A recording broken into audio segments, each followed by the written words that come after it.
These are so many books. Okay.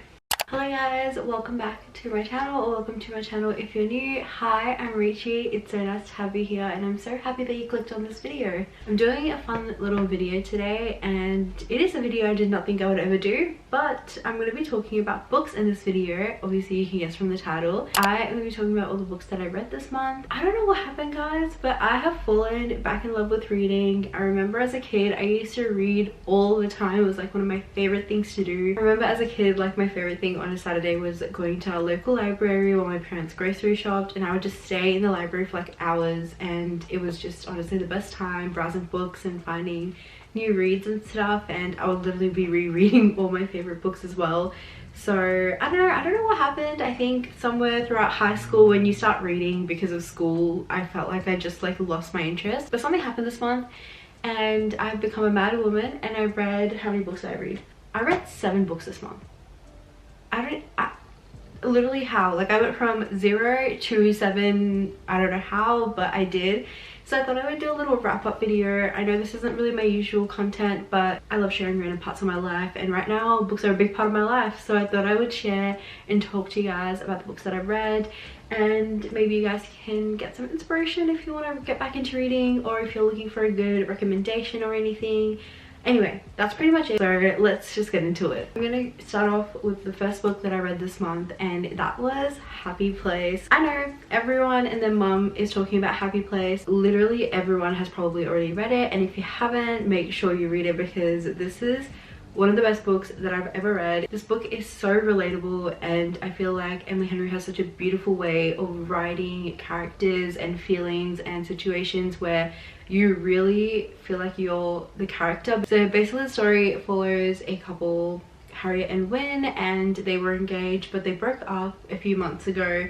But their friendship group always goes on this holiday, and because everyone's sort of in a happy mood and they don't get to see their friends often, they wanted to just pretend that they were in a relationship for as long as the holiday goes on, and then let everyone know at the end. I think this is really marketed as like a romance book between Harriet and Wynne, and to be honest, reading the back is what intrigued me, because I thought it was a romance too, but it is so much more. It is so sweet, and I feel like it's so relatable, especially going through post-grad life with friends doing different things. I think it's just a really relatable book talking about how life changes and people change, but that doesn't necessarily mean the friendship changes, and like, you know, I don't know. It's just a really good book, and I don't think it's just about romance. There's just so many subplots going on. So I definitely recommend. This was a easy 5-star read for me, like, and it really kicked off my little reading journey. So I'm really grateful. Thank you, Emily Henry, for creating this beautiful book. So that is the first book that I read this month. If I put it further enough, can you see a little stack for me? So the next book that I read was also by Emily Henry. I was on a bit of an Emily Henry kick.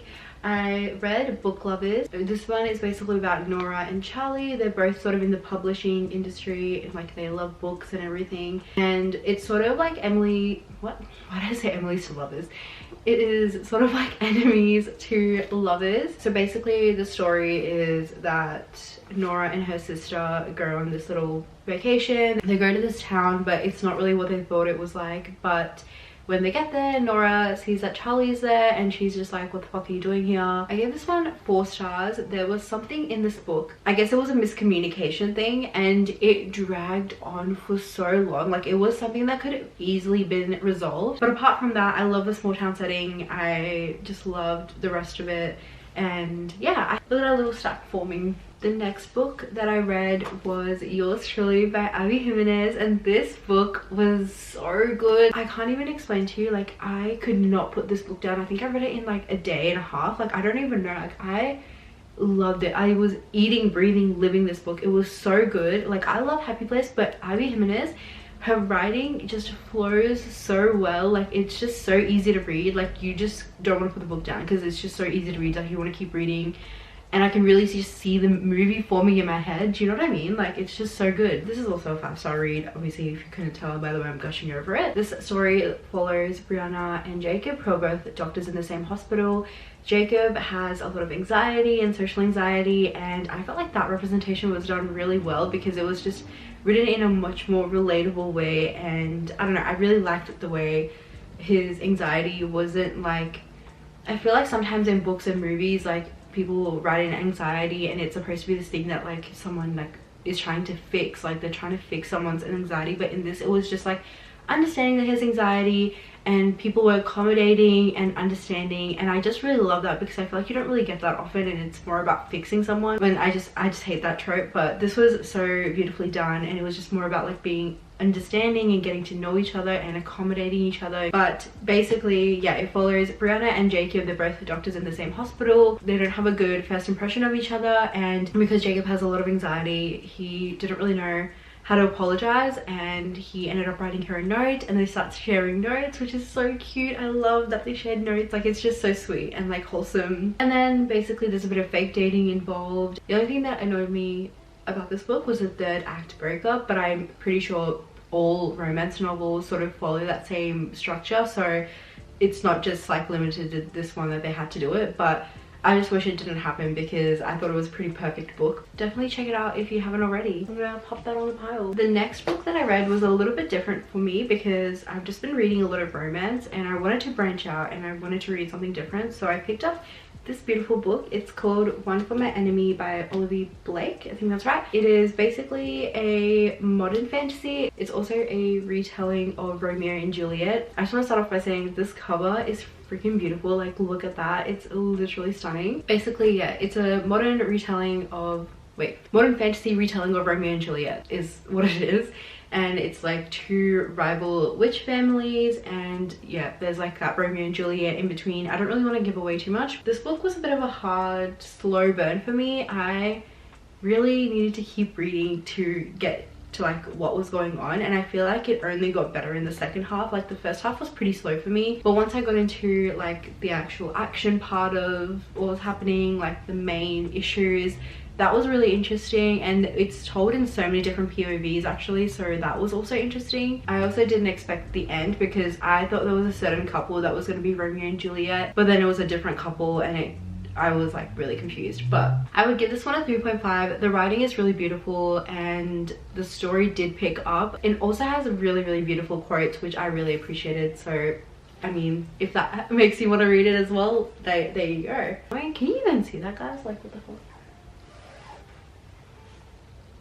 After that book, I read The True Love Experiment by Christina Lauren. This book was really interesting. I loved the premise of it. Essentially, this is about Felicity, or Fizzy. I hate that nickname. Why are you naming someone Fizzy? Like, why is that their nickname? I hated that so much. It's about Fizzy and Connor. Basically, Fizzy is like an author, and she is going through a bit of a book slump, writing slump, and she is approached by Connor, who mainly does documentaries but is forced to do like reality TV for his network, whatever, and he wants her to be like the lead of his dating reality TV show that he's creating. And yeah, that's pretty much the gist of it. Like, that's the background, which I thought was really interesting. I don't think anyone's ever written something about that.